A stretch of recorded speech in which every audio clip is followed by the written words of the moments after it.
Welcome, friends, to another People of Hope, a 31-day formation event brought to you by the Diocese of Bridgeport. Our session is Bringing Families Back to the Parish. My name is Juan Rodriguez, and I'm the Pastoral Associate at Queen of Angels Church. I'm also the Director of Faith Formation and the Youth Minister of the parish. I bring to you my personal experience about 14 years of pastoral ministry for a young guy doing what he loves most, building a mini civilization of love that will affect the vocations of every individual who encounters and journeys with Christ and the saints. I also am the unofficial business manager, helping my pastor to upgrade our parish network for both the staff and the community, which includes working with companies, local businesses, and religious organizations that can provide resources for our parishioners. On my spare time, I refurbish old technology, write short stories for role-playing games like Dungeons and Dragons. I cook, I iron, I sew, and I make a really good coquito. My current work includes gardening and bonsai. Yep, bonsai, which I combine with Catholic devotion and spirituality. I do so much because I was a procrastinator, still am. So I needed to develop a mental template for me to practice my gifts and talents and combine it with my vocation as a pastoral associate. I believe it has helped me in my approach to reaching families in the community, come closer to Christ and to Mary. Has it been successful? I am the worst critic of myself, but I believe my experience combined with yours can help in coming up with great ideas towards a vibrant parish mission. Now, this talk is not a discussion about what is going on in parishes, so I will not talk about theory, studies, statistics, or any current trends that make your parish thrive or other parishes thrive. Rather, to give you an insight to creating a parish mission that can draw folks to parish life. We're speaking about families who bring their children to the sacraments and leave when they have received it. We're speaking about the families or individuals who participate in small areas of the parish that could be giving more of their gifts and talents. Lastly, the fallen away in your community, or the members that do not know Christ within your parish boundaries. You see, during our spiritual journey towards Pentecost, the church has been inviting us to look at the story of Acts of the Apostles. One in particular comes from this passage. The community of believers was of one heart and mind, and no one claimed that any of his possessions was his own, but they had everything in common. With great power, the apostles bore witness to the resurrection of the Lord Jesus, and great favor was accorded them all. There was no needy person among them, for those who owned property of houses would sell them, bring the proceeds of the sale, and put them at the feet of the apostles, and they were distributed to each according to need. Thus Joseph, also named by the apostles Barnabas, which is translated son of encouragement, a Levite, a Cypriot by birth, sold a piece of property that he owned, then brought the money and put it at the feet of the apostles. The saints of old showed us a written account of how they built their community. What made them spiritually strong and value each other was based on communication. Now it's about replicating that in the year 2022 and using our imagination, not sticking to one method, but learning to incorporate a multitude of methods that can strengthen your parish mission work. Now, I'm not saying it will be perfect, but our Lord will perfect it by His grace. All we have to do is listen to His voice by way of the bishops and the priests in the Mass, the sacred scriptures, the catechism, and the teachings of the saints. You know the issues that are in your parish, from the pastoral outreach to the parish groups and ministries that seem disconnected to the parish mission.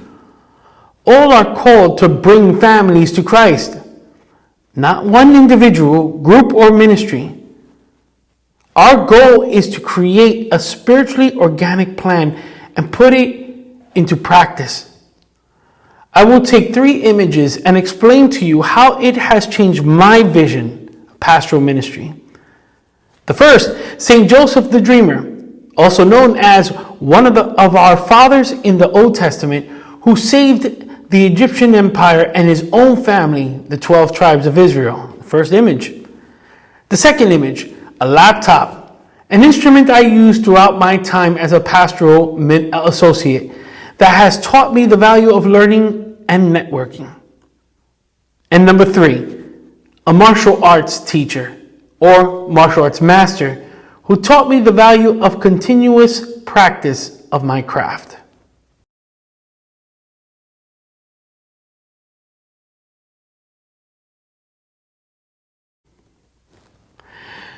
Much of our inspiration comes from the stories of the saints in the Old and New Testament. Their stories and actions aid us in developing a mission to evangelize, to do faith formation, even to commit ourselves to our parish mission. Remember, Genesis chapter 39, verse 2. The Lord was with Joseph, and he enjoyed great success, and was assigned to the household of the Egyptian master. Great success was given to Joseph because of his dedication to God. If God can do this for him, what do you think he can do for you, even for your parish? You can learn so much from the patron saint of your parish. The saint can help you develop your parish mission in order to thrive as a community and to reach families. If a parish has lost its purpose, simply come back to the patron saint. Like our creed, the parish name points to the mission. You'll know that mission and commit to it. If leadership and membership know the patron saint, they can continue to find ways to develop the parish. New ideas can spring forth. Now, for me, when I started working as a pastoral associate, I was the youngest male pastor associate in the Diocese of Brooklyn. I was considered by some of my colleagues kind of like a failure, a dreamer, or crazy. Ignored, I worked at producing for our parish a dynamic mission. I can recall only having a laptop that became my most powerful weapon, using it to reach families within parish boundaries. From this mission, I used it to upgrade our networking capabilities that included a cloud-based networking system, the first of its kind in the whole Diocese of Brooklyn. Imagine that, a Catholic church using the cloud. It was my devotion to Joseph that drew me closer to my spiritual mother, Queen of Angels. How, you may ask? In Genesis, Joseph was devoted to his father Jacob, otherwise known as Israel. Keeping connected to the family line was important, even if his brothers sold him into slavery. It is through Joseph one can find a vision of possibilities, even when hardship is present in one's life. Mercy and forgiveness can be given by God through his beloved. It's family line and communication that I am looking at. We take a look at this diagram. I created this for a parish who is trying to expand their religious education program and transform or create a youth ministry, and also see how they tie in with both the church, the religious ed program, and the youth ministry. I'm going to show you how it works. Okay, so what you see here is this your parish? That's the question I give to everybody who's actually taking a course called Renew Your Vision that I give to youth ministers or youth leaders who want to better their groups and turn it into a youth ministry. And I'm going to use this as a template or a diagram, whatever you want to use, for how to do mission work in your parish. Just let's take a moment. When you see here, the green circle represents the parish name, whatever it is. The orange circle represents a religious ed program. However, in the center or anywhere else, there is no youth ministry, which is kind of like in my area, a little bit of an issue in certain parishes where they cannot distinguish between a youth ministry and a youth group. Many parishes would say, oh, we have a youth ministry, but it's really a youth group. And they don't see the connection between altar servers with the youth ministry, or the youth group with the with other groups. It becomes a mess. And so what you see here is a disconnect. This is happening in a lot of parishes that I keep on encountering in New York. It's a sad thing. I don't know if you're encountering it, but this is a reality that has not changed, or it slowly gets worse in different places. I don't know what you're experiencing, but if this is your parish, and something has to be done. Notice that the circles, the red, the light green, the blue, the purple, and a little bit of a dark blue, they're on the sidelines of the actual parish. They don't look like they're actually connected to anything in the parish. Okay, they're networked to the parish, but they look like they're sliding out. Meaning, in my experience dealing with apologetics and catechesis and evangelization, this is a trend that's showing us, or something that's telling us, that they're not coming into the church. And if they are, they're dictating to the church how they want to be church. That means they're going to bring things that is not related to our teachings. It's not connected to our spirituality. A whole sort of garble is going to come from this. But what's bad about it is that the parish is not doing anything about bringing them back and connecting them to the other circles. They're all independent. They don't speak to one another. They are their own islands or their own groups. They are the kind of groups that have control over their domain, and no one can interfere with them. It becomes a tragedy because when you try to invite them to be participants in parish mission, it just doesn't work. There's no way of pulling them in. It's so difficult. They give you, instead of you challenging them to be better, they're challenging the church to be worse, and they don't even realize it. So this is just an issue that's going on in our parish. The second diagram is, could this be your parish? The beginning stage. It's just a thought if we put things together. Now, if you look at the circles all seem to be inside the parish circle. Okay, you got your parish, which is the green. You got the religious ed program, which is the orange. And you got your youth ministry. Wait, youth ministry? That's developing? That's what it looks like. Those lines, those broken lines symbolize that there's a youth ministry forming. The same applies with the youth groups. All the youth groups that are within the church and new youth groups are talking to the other groups.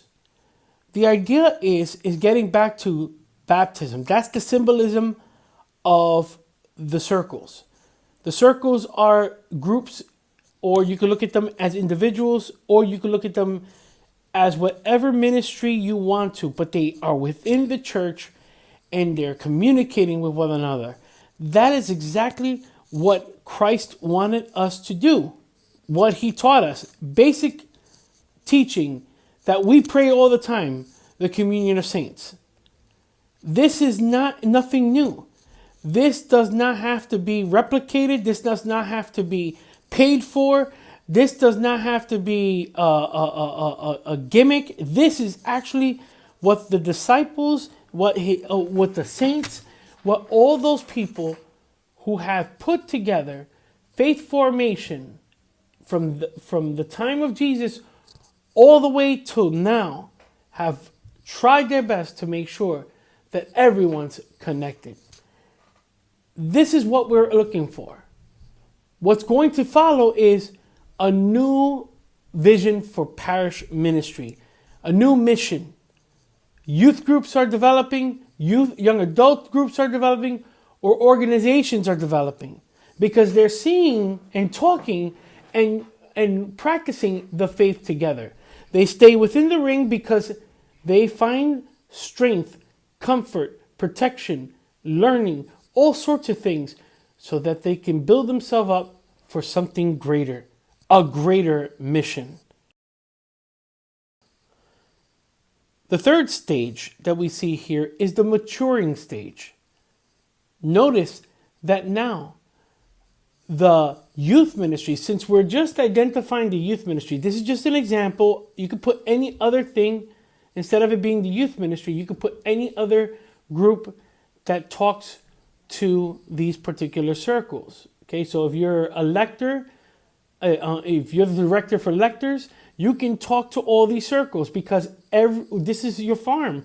You have to invite folks who are interested in practicing their faith, but also becoming lectors. This is the idea that you're reaching out to families. You're drawing them. You're in communication with them. That's what the circles stand for. So you have right now, the faith formation has now not been put to the side, but the concentration right now is youth ministry. Okay? Since we're addressing youth ministry. Again, like I said, you could take youth ministry out and put bereavement. It doesn't matter. As long as, if that's your vocation, that's what we're addressing. That's what we're working on. The funny thing is that in my ministry, I can address 3 different ministries. The pastoral ministry, which deals with children, from babies, children, to youth, to young adults, even to adults and elderly. I'm a youth minister, so I can focus all my attention on youth ministry. All those kids, from children all the way up to young adult level. I'm the director of faith formation. I have a network that I can speak to every parent in Catholic schools, which Queen of Angels is part of a Catholic academy. We don't have a Catholic school. I can speak with them and network with them. I can speak with 4 different public schools that are located in our area and talk with them of how to network. I can also speak to the high schools and network with them, which there are about 15 to 20 high schools that our teens in confirmation go to, and I can network with their principals. I can also speak with other organizations that offer work, all sorts of things, just by looking at this particular diagram. Talk about dreaming. Talk about being a present-day St. Joseph the Dreamer. I could see a lot of things without having to write much. All I have to do is imagine. If you notice, the circles are getting bigger from religious ed all the way to the last circle that is a new group growing. This is the way Communion Saints works. It activates, or how would you say, it's like sun, water, and good soil to a seed. It activates the seed to produce good fruit, to grow strong. This is what we're trying to get at. As Catholic Christians, are we missing the mark? Are we just coming up with new inventions or buying into products that we ourselves don't have to spend much because we're already spending the money? We give that as a donation, as a gift offering in the church. And so we should ask our parish, how can we get more involved? And we should be involved in building up and strengthening the community. There are still parishes that don't even, they may know their boundaries, but they don't know the people within their boundaries. Do you know your parish boundaries? Do you know how far your parish supports or connects or networks with people in your community, in your small town or in that area? You should know this. This is something you don't need statistics. Although you can get involved in the statistics and read it and study it, you're gonna find the numbers will change or fluctuate so many times. But you gotta try. You gotta try and get the beginner stage all the way to the maturing stage of a parish life. Finally, we go into the final stage. We call it the advanced stage. Here we see that the parish is now growing. All those groups that have been building themselves up, building up their network, their connections, their discussions, they've been connecting with everybody in the community. They keep on building by training leaders, teaching leaders, building that friendship, building that connection. They're drawing in more families. Now, because of their strength, they're growing. If you see here, the circles are not leaving the parish. They're staying still within, but now they're stretching out to do missionary work. This is assuming that if you have a dynamic mission, a dynamic pastor, a dynamic leadership, whether it be, you will have a great source of evangelizers, of missionaries, of leaders that want to reach families in whatever language, in whatever culture, in whichever way they can, reach them by way of the bulletin, by technology, using social media, texting, emails, faxing. Yeah, faxing is so antiquated. Even snail mail. Listen, you know what it takes for a person to actually, what it takes for us to send out a letter saying happy birthday? We want to see you in the parish. We hope you're doing well. If you need anything, just contact the office, especially when it comes to food, medical equipment, or things that you may be able to provide. You know how far that goes? Or how about somebody who lost a loved one, but they haven't been coming to church? They brought them to the church just so that they can bury them, get them blessed, but they stopped coming to church. Has anyone reached out to them?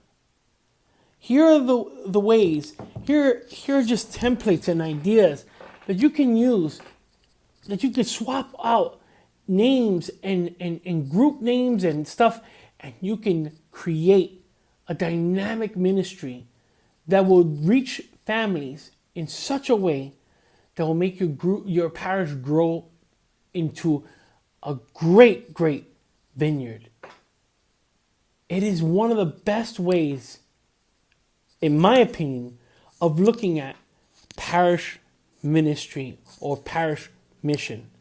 And this all comes from the Acts of the Apostles and the prayer that we always say, or the words we say, we believe in the communion of saints. If we believe it, if we truly believe what we're saying at the Mass, or when we do the Rosary, or when we say the Divine Mercy, this is a possibility. If you want to look at it as a theory, fine. But I dare you, try it yourself and see if I'm wrong. Because I've tried it. And here's an example. What you see here is a diagram of my office of faith formation and youth ministry. It used to be Queen of Angels Religious Ed program, or we used to call it CCD, but it's no longer called CCD. So basically, I adopted the names that were given to us by the Diocese of Brooklyn, Office of Faith Formation, and then I combined it with youth ministry. Before, this was just religious ed. So I created this diagram so that everybody within the parish council, the Hispanic committees, and the different groups that deal with like the Filipino community or the Bengali community, any community that comes in, they're going to know what our faith formation or Office of Faith Formation and Youth Ministry program is about. At the top, we have the pastor. Then comes the Director of Faith Formation. It's really me, the pastoral associate. But I wanted to be very clear as to who we answer to the pastor. I want you to understand the pastor is the interpreter of the mission. If you are not connected to the pastor, you are not going to get the mission right. You're going to bring in other things that do not belong to what the pastor needs or wants.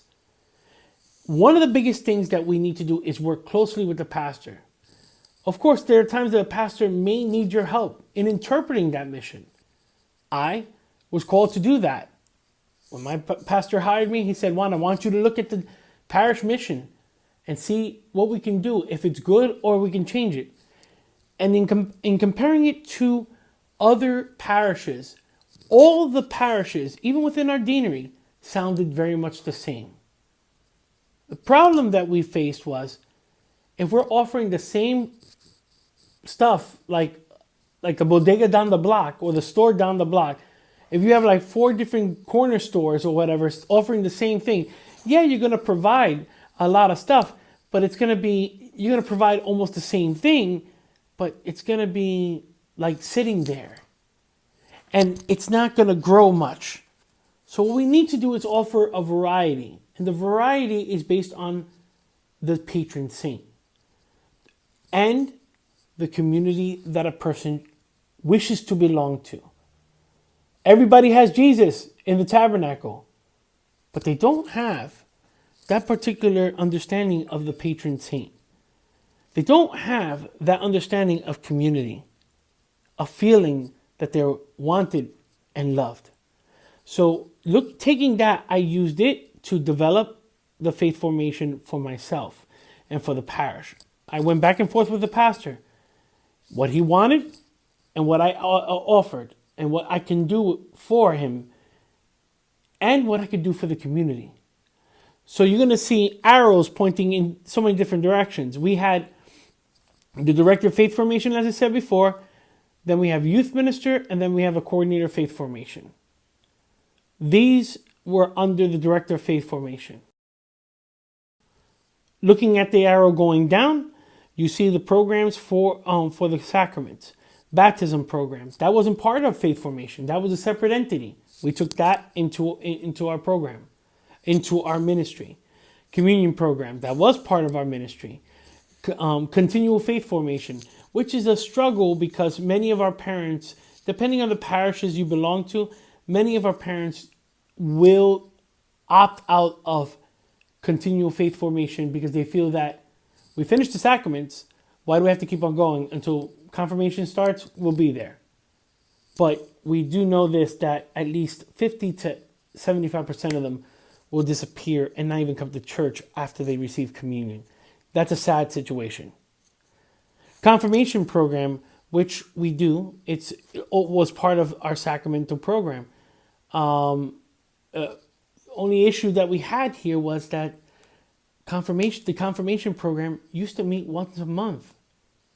And it was good because the kids came for pizza, but then it started looking like a youth ministry gone wrong.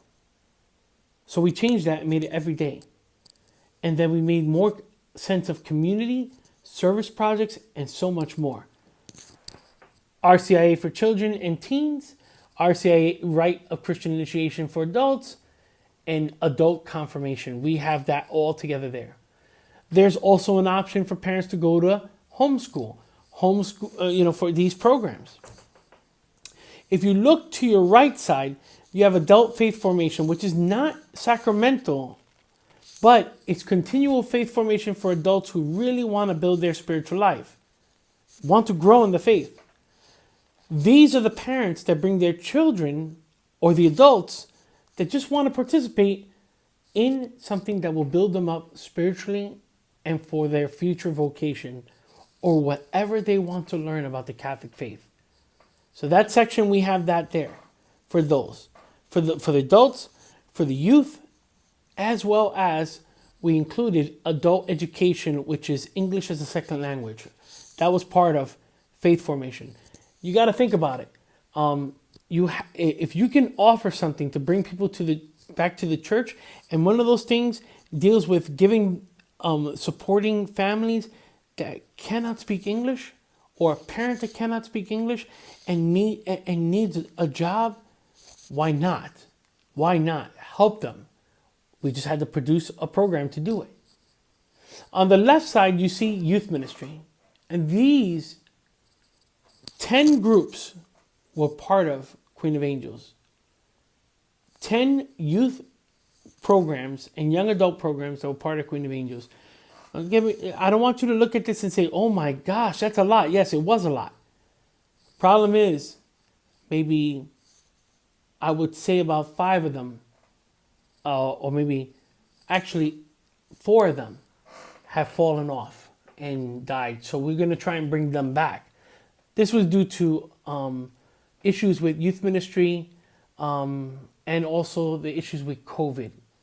So again, it really, really, really hit us hard.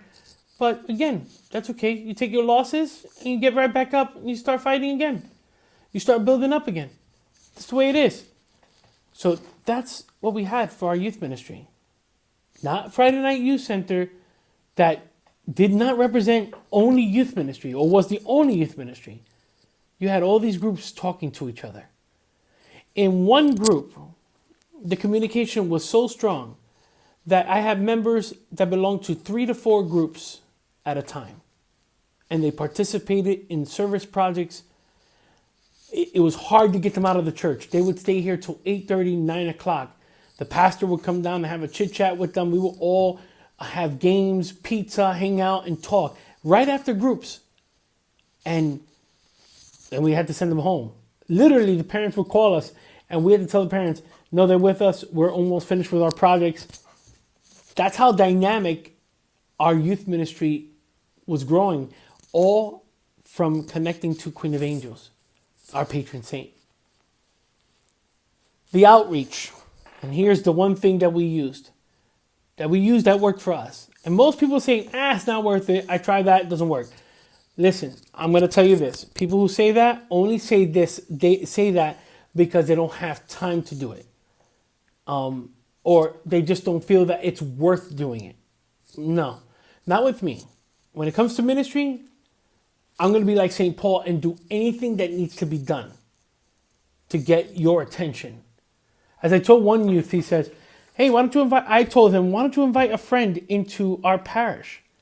To our parish youth group. He says, no, because I don't want them to know that I'm Catholic. I said, don't worry. All you have to do is just invite them. I'll take care of the rest. No, I don't want you to force them to be Catholic. He says, well, that's not your job. I'm not forcing anybody to be Catholic. I'm just inviting. And this is the method that I do. I do outreach all the time. And because of the outreach, I saw youth and then drew their families in, and their families or their parents got married in the church because of it. There is tremendous possibilities for this outreach. It's just thinking it through. And I want you to understand, this is the mentality that every saint had. They struggled too, but they understood that it was going to be tough and they needed Christ in their life. And they needed their saints to back them up. St. Joseph, I look at this and I always thank St. Joseph the Dreamer. Because I talk with him and ask him to pray for me. I thank him for giving me this model. But this is the model that helped us to grow. And I encourage you to create your own models, but that you get connected to the saints. You get connected to those who really can push you to go further. Now, addressing the issue or addressing the model or the template for outreach, I basically wrote it down. We basically we send out snail mail to parents and families and to people who in our parish using our parish directory, or basically all those who registered to our parish, their email addresses, if they want information, if they want to get some resources, if they need help from the pastor, emails given to us, and that's our freedom. If they choose to get off, that's fine. If they choose not to want our resources, that's great. We take them off. However, once they come to us, we can send them any information. We collect their first cell phone or first numbers and second numbers so that we can reach them for anything when it comes to things they need or things that we need help with. We also send out information to the bulletin, which is basically the usual way of getting to the community, or we use our website as a means of reaching the community. We also use LinkedIn, Instagram, Facebook, Twitter, YouTube, and Google Business, just so that we can reach everyone in the Sunnyside area, as well as families in other locations that have attended our old parish school. We sometimes have alumni gatherings. We also invite families who have lived in the area and moved far away to come and visit us for Mass, or even to for their time of vacation. They can just pass by. We also do outreach to parishes that have our name, to try and show a network that of support to each parish throughout the United States. So we've been developing that outreach for a very long time, and at the same time, while we are connecting with these groups or families, we share our resources, ideas, to try and find ways to do mission work and to evangelize. Now, taking these diagrams that I've showed you, we worked on a parish slogan. We called it "We Are Queen of Angels." We also put her image at the forefront of the community, even spreading it throughout New York and throughout the United States. It didn't stop there. We even created t-shirts, picture frames, icons, mass cards, and even our first chasuble for our parish. St. Joseph the Dreamer taught me the value of interpreting our parish mission and putting family first. The practice of our imagination brought me to looking at technology as a teacher to networking, which has a strong connection to the devotion to the saint or devotional name of the parish I serve.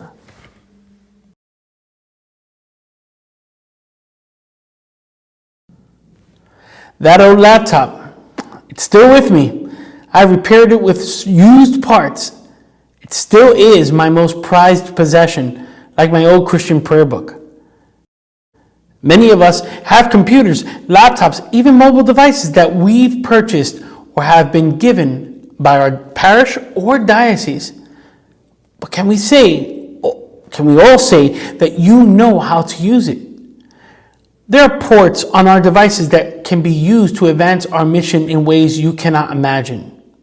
Just take a moment and look up YouTube stuff about your device, and you'll find questions and answers, ways in which you can modify your device.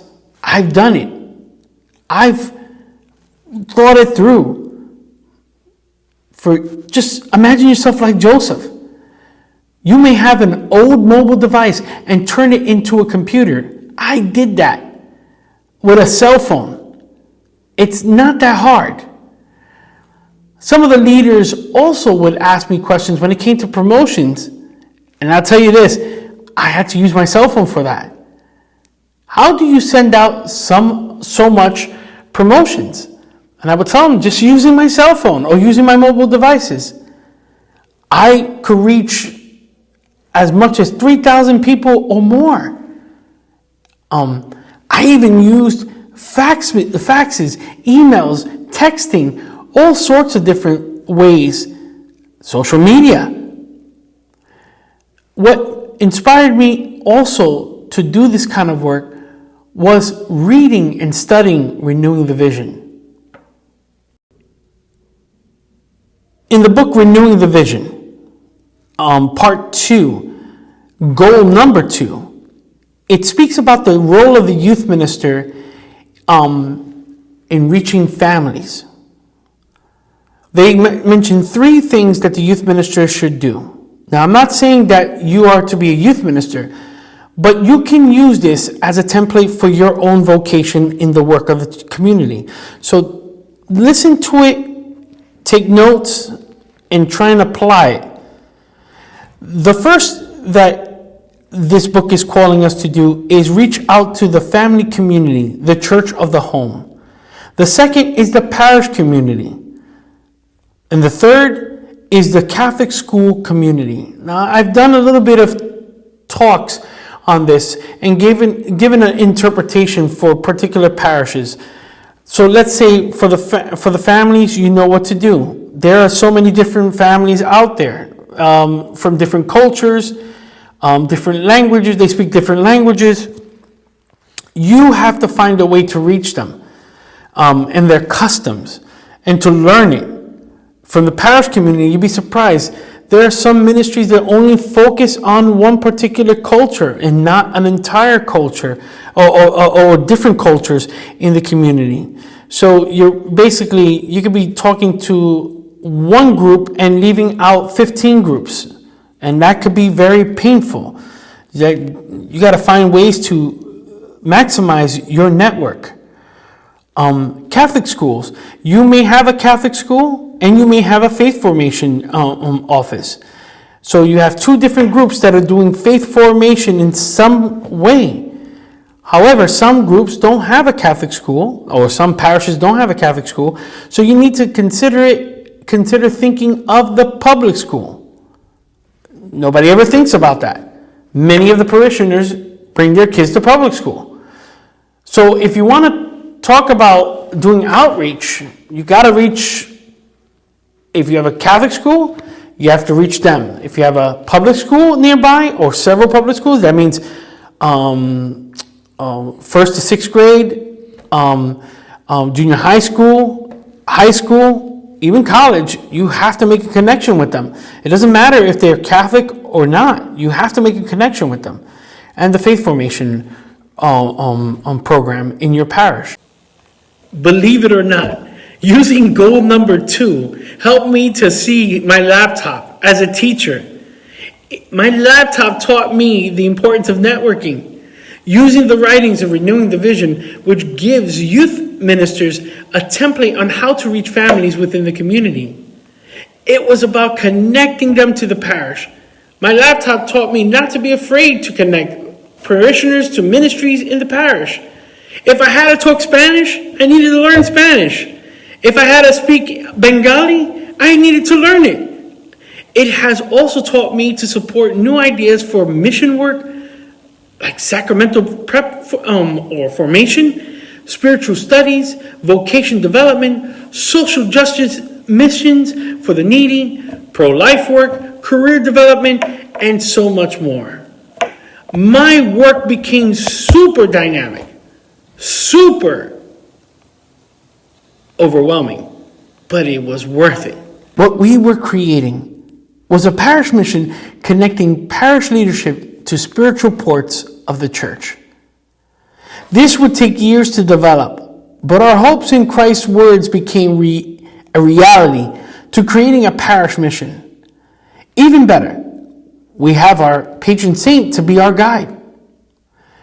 There are families that are struggling to come to Jesus. You know who they are. They may be even close to your heart. To commit to Jesus in his mission, we must learn from his words and actions, including those of the saints who dedicated their lives to proclaiming his life and teachings. It got to be real to you, and you have to reach them, reach the people of God, and make it real for them. The practice of networking can be a drudgery, dragging, annoying, and sometimes boring because you're repeating after again and again and again. But it is necessary to commit ourselves to Christ's mission. The important lessons learned helped us to strengthen our patience and perseverance. In order for me to put into practice this work, these lessons, these theories, I needed the help, believe it or not, from a Taekwondo artist who taught me the value of practice.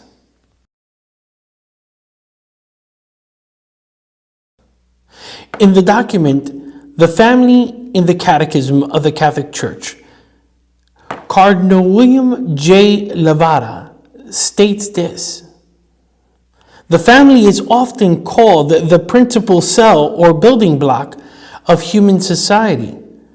Since we are used to thinking about the family as the place where our Catholic faith is handed on and lived, we sometimes pay too little attention to how the family itself is related to the plan of God revealed in Scripture for the sake of our salvation in Jesus Christ. Now think of that. Let me give you an example of salvation in Jesus by way of my daughter. It's all connected. My wife and I passed by a martial arts school one afternoon, and my daughter walked up to the window to see children learning how to kick, punch, block, and jump. You know how it is. Kids love that stuff, especially the screaming. So we asked her if she wanted to enroll, and she said yes. One thing that I noticed how my daughter listened to the master's command as she was invited to break a thin piece of wood with her foot. Check out this scene. There are 2 parts to it, so you see how she progressed.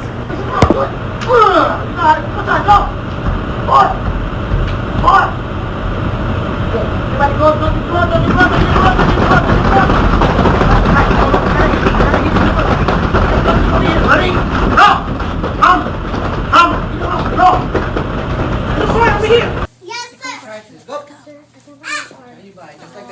Okay, don't stop. Go all the way through. Let's go louder. Hey, stop. There you go. Hey, man, go to the floor. Hey. Oh! Now, the first time doing it, she received the cheers and support from the other children and broke the wood in front of all of us. Little did she know, she achieved for herself courage. The second time around, I had to scream. You heard my voice. Now, I tried to train with her using the one item that the master taught her to value, and that was her belt. You see, the belt was a prized possession for these martial arts students, and she needed to master tying it correctly. So I helped her to practice it before a mirror for a half hour, just a half hour a day. I explained to her that the belt symbolized how she treats her duties, tasks, her family, anything that's important to her, even her responsibilities. It was painful to see her cry. It was too hard for her, but she had to keep on doing it while trying to master it. One day, she screamed and ran out of the room with the belt tied correctly. She said, Dad, I did it. All I can do was grab her, hug her tight, and tell her how proud I was of her. That joy was a taste of salvation. What would it be like to experience God? I had a very minor moment, and Liliana would never know how deep and profound that experience was for me. Just learning how to tie a belt. She taught me from her joys and practicing the lesson of God's salvation. In turn, I have seen her use the ideas, or these particular ideas, in religious practice. One day I recorded her leading an imaginary youth group through the Divine Mercy. Check this out. It's got to be one of the most inspiring things I've ever seen. It helped me to become a better DRE and youth minister.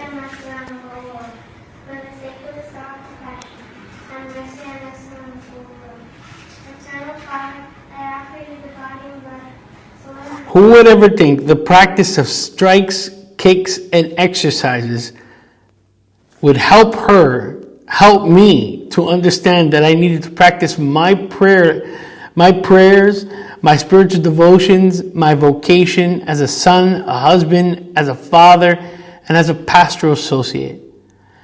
I needed to learn it, ask questions, and practice all the theology and catechesis that I had learned through the years. If Christ needed to be seen, my vocation has to be convincing when I am doing outreach, especially towards families, and helping them to build their connection with God. The individuals I encounter needed to see Jesus in me. Sure, many will not respond, but some families will, if you're connected to your Master Jesus. So today, I leave you with these two questions. Do you find it hard to connect to your parish mission? Does your parish even have a mission statement? And then number two, what are you doing to strengthen your parish mission and outreach to families? Do you have one, or has your parish talked about it, but haven't gotten the mission off the ground to reach families? Again, it takes you to be courageous enough to do the things that we would never have thought of, especially reaching families. It's hard if you're shy, scared, not sure of yourself. But don't let the mistakes or the fears get in the way. Just do it. Our families are crying out for the truth. You yourself, being a leader, a teacher, a catechist, a youth minister, you were called in the same way. And maybe you've had struggles. Maybe you found it easy. No matter. Christ is calling you to bring families to Him. But to do that, you gotta fix the internal components within your church, within yourself, to make it work. This is just a basic template, basic ideas. We can talk all day about what to do, how to go forward. But if we don't have those particular structures in place, it's going to continue to struggle. The mission is going to not reach the people of God within your boundaries. So take advantage of this. I hope to see you soon. Keep me in your prayers, and may Queen of Angels pray for you.